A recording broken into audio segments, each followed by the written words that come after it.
John Stringer, le plus riche propriétaire de l'Ouest canadien, suivait la route du lac de Winnipeg. Son auto roulait sans hâte. La neige commençait à tomber, lente et douce. À droite, les eaux gelées du lac. À gauche, les champs immenses, recouverts de neige. Et ces champs étaient à lui, John Stringer. Il arrêta sa voiture, descendit, fit quelques pas.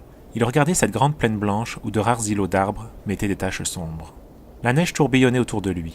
Et, soudain, derrière cette neige, il revit l'Alaska du Nord, la grande terre solitaire que continue la banquise. Il y a 10 ans, ils étaient trois hommes si pauvres qu'ils n'avaient plus rien à perdre dans les forêts de noirs sapins qui couvrent l'Alaska.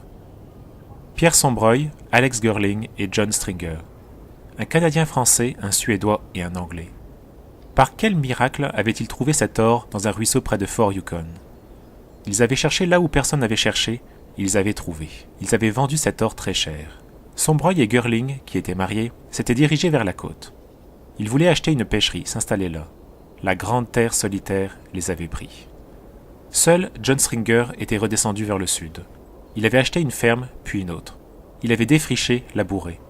En 10 ans, par un labeur acharné, grâce aussi à cette chance extraordinaire qu'il n'avait jamais quittée, il était devenu propriétaire de centaines d'hectares.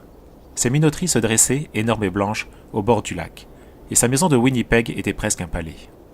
Oui, mais je n'ai pas eu le temps de me marier, pas eu le temps d'être heureux. Il entendait le bruit léger chantant des raquettes sur la neige. Chut, chut. Il entendait les clochettes des mamelutis attachés à son traîneau. Ces chiens féroces et dévoués qui couraient sur la piste. Comme tout cela était proche, soudain, le visage mystérieux et grave d'Axel Girling, le grand rire de Pierre Sombreuil. Un jour, à quelques milles du fleuve Port-Épic, John Stringer s'était blessé en faisant du bois. Il ne pouvait marcher. Sombreuil l'avait porté sur ses épaules pour atteindre la rivière. L'avait embarqué dans le canot d'écorce. Puis, ramant jusqu'à épuisement complet, l'avait conduit à la mission la plus voisine. Soigné à temps, John Stringer avait pu être sauvé. Qu'étaient-ils devenus, ces compagnons des mauvais jours? Aucune nouvelle depuis 10 ans. Pourquoi n'ai-je jamais cherché à savoir ce qu'ils étaient devenus? Eux doivent savoir que j'ai réussi, et Sombreuil peut me prendre pour un ingrat. Poursuivi par des remords soudains, le riche minotier le soir même rédigeait son testament.